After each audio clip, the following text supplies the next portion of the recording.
स्वागत है आपका बी न्यूज नेशन में। मैं हूं आबिद हुसैन शेख। किसानों को खेतों में रास्ता देने सरकार से मांग। आज बीजापुर में अखंड कर्नाटक रैत संघ की तरफ से प्रेस मीट में बात करते हुए संघ के मुखंड अरविंद कुलकर्णी ने मुख्यमंत्री से किसानों को अपने खेतों में आसानी से जाने, खेतों तक पहुंचने की सुविधा देकर रास्ता बनाने की मांग की, जबकि वो ये मांग पिछले 20 सालों से करते आ रहे हैं। मुख्यमंत्री खुद एक किसान है और किसानों के कष्ट को समझें।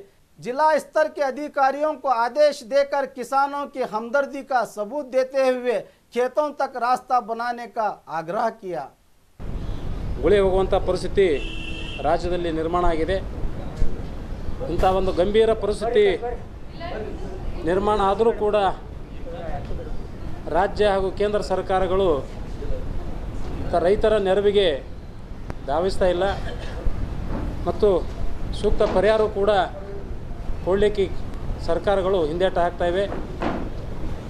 ಮೊದಲೇ ಬರಗಾಲದಿಂದ ತತ್ತರಿಸಿದಂಥ ರೈತರಿಗೆ ಮತ್ತೊಂದು ಸಮಸ್ಯೆ ಇವತ್ತು ರೈತರಿಗೆ ಎದುರಾಗಿದೆ। ಅದು ಮುಖ್ಯವಾಗಿ ರೈತರು ತಮ್ಮ ತಮ್ಮ ಜಮೀನುಗಳಿಗೆ ಹೋಗುವಂಥ ದಾರಿ ಸಮಸ್ಯೆ ಹಲವಾರು ವರ್ಷಗಳಿಂದ ರೈತರಿಗೆ ಅದು ಕಾಡ್ತಾ ಇದೆ। ಭಾರತದಲ್ಲಿರ್ತಕ್ಕಂಥ ಬ್ರಿಟಿಷರು ಆಡಳಿತ ಮಾಡೋ ಸಂದರ್ಭದಲ್ಲಿ ಯಾವುದೇ ಜಮೀನುಗಳಿಗೆ ಹೋಗುವಂಥದ್ದು ದಾರಿ ಗುರುತನ್ನು ಅವರು ಮಾಡಲಿಲ್ಲ। ಸುಮಾರು ಸ್ವತಂತ್ರ ಸಿಕ್ಕು 60 ವರ್ಷ ಮೇಲ್ಪಟ್ಟಾದರೂ ಕೂಡ ನಮ್ಮನ್ನಾಳ್ತಕ್ಕಂಥ ಯಾವುದೇ ಸರ್ಕಾರಗಳು ಇವತ್ತು ರೈತರ ಜಮೀನುಗಳ ಸರ್ವೆ ಮಾಡಿಲ್ಲ। ಬಹುತೇಕ ಜಮೀನುಗಳು ಭಾಗಶಃ ವಾಟನೆ ಆಗಿರೋದ್ರಿಂದ ತುಂಡು ಜಮೀನಾಗಿ ಆ ಜಮೀನುಗಳಿಗೆ ಹೋಗುವಂಥ ದಾರಿ ಸಮಸ್ಯೆ ದಿನದಿಂದ ದಿನಕ್ಕೆ ಇವತ್ತು ರೈತರನ್ನ ಕಾಡ್ತಾ ಇದೆ। ದಾರಿ ಇಲ್ಲದೆ ರೈತರು ಬಹುತೇಕ ಜಮೀನುಗಳನ್ನು ಬಿತ್ತನೆ ಮಾಡದೆ ಬೀಳು ಕೆಡವಿದ್ದಾರೆ। ಇದೇ ರೀತಿ ಮುಂದೆ ಪರಿಸ್ಥಿತಿ ಮುಂದೆ ವರದಿದ್ದೇ ಆದರೆ ಮುಂದಿನ ದಿನಮಾನಗಳಲ್ಲಿ ಆಹಾರದ ಒಂದು ಉತ್ಪಾದನೆ ಕಡಿಮೆಯಾಗಿ ಆಹಾರಕ್ಕಾಗಿ ಇಡೀ ದೇಶದ ಜನತೆ ಪರದಾಡುವಂಥ ಪರಿಸ್ಥಿತಿ ನಿರ್ಮಾಣ ಆಗ್ತದೆ। ಇದನ್ನು ಸರ್ಕಾರ ಗಂಭೀರವಾಗಿ ಪರಿಗಣಿಸ್ತಾ ಇಲ್ಲ।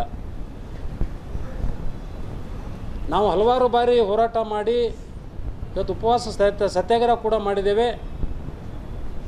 ಮಾನ್ಯ ಮುಖ್ಯಮಂತ್ರಿಗಳಿಗೆ ವಿಜಯಪುರಕ್ಕೆ ಬಂದ ಸಂದರ್ಭದಲ್ಲಿ 4 ಬಾರಿ ಮನವಿ ಸಲ್ಲಿಸಿದರೂ ಕೂಡ ಅದರ ಬಗ್ಗೆ ಗಂಭೀರವಾಗಿ ಅದನ್ನು ಚರ್ಚೆ ಮಾಡಲಿಕ್ಕೆ ತಯಾರಿಲ್ಲ।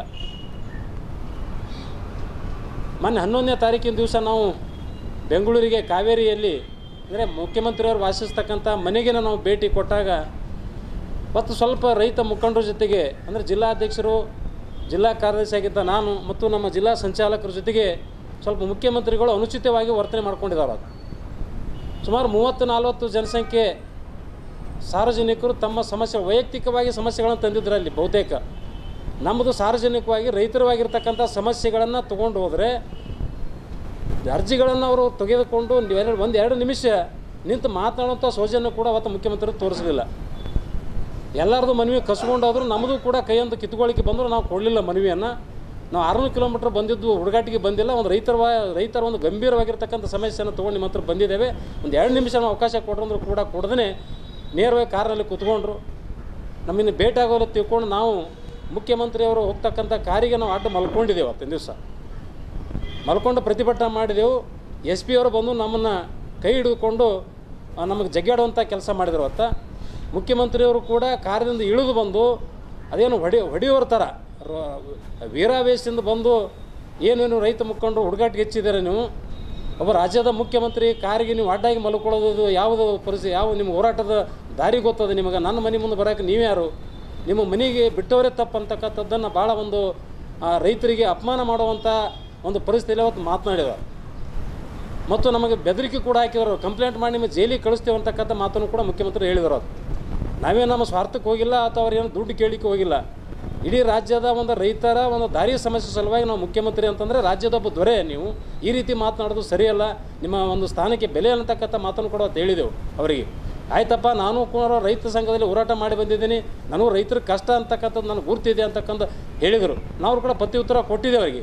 ನೀವು ನಿಜವಾಗಿ ರೈತ ಸಂಘದಲ್ಲಿ ಹೋರಾಟ ಮಾಡಿದರೆ ರೈತರ ಪದ ಕಾಳಜಿ ತಂದು ಇಷ್ಟೊಂದು ನಿಷ್ಕಾಳಜಿ ಮಾಡಿ ನಾವು ಅರ್ಜಿಯನ್ನು ಕಿತ್ಕೊಂಡು ಓಡಿ ಹೋಗ್ತಾ ಇರಲಿಲ್ಲ. ಒಂದು 2 ನಿಮಿಷ ನಿಂತು ನೀವು ಸೌಜನ್ಯದಿಂದ ಮಾತನಾಡಬೇಕಾಗಿತ್ತಲ್ಲ ಅಂತಕ್ಕಂಥ ಮಾತು ಹೇಳಿದಾಗ ಅವಾಗ ನಾನು ಚರ್ಚೆ ಮಾಡ್ತಕ್ಕಂಥ ಮಾತನ್ನು ಹೇಳಿದರು. ಆದ್ರೆ ಇಲ್ಲಿವರೆಗೂ ಕೂಡ ಚರ್ಚೆ ಮಾಡಿರ್ತಕ್ಕಂಥದ್ದು ನಮ್ಮ ಗಮನಕ್ಕೆ ಬಂದಿಲ್ಲ ಸರ್ಕಾರ ಅಧಿವೇಶನದಲ್ಲಿ. ಆದರೆ ಇವತ್ತು ಜಮೀನಿಗೆ ಹೋಗ್ತಕ್ಕಂಥ ದಾರಿ ಇಲ್ಲರ ಸಲುವಾಗಿ ಇವತ್ತು ಹಳ್ಳಿಗಳಲ್ಲಿ ಹೊಡೆದಾಟ ಪ್ರಾರಂಭವಾಗಿದ್ದಾವೆ. ಜಾತಿಯೂ ಕೂಡ ಇವತ್ತು ರಾಜಕಾರಣ ನಡೀತಾ ಇದೆ. और खबरों के लिए देखते रहिए बी न्यूज़ नेशन।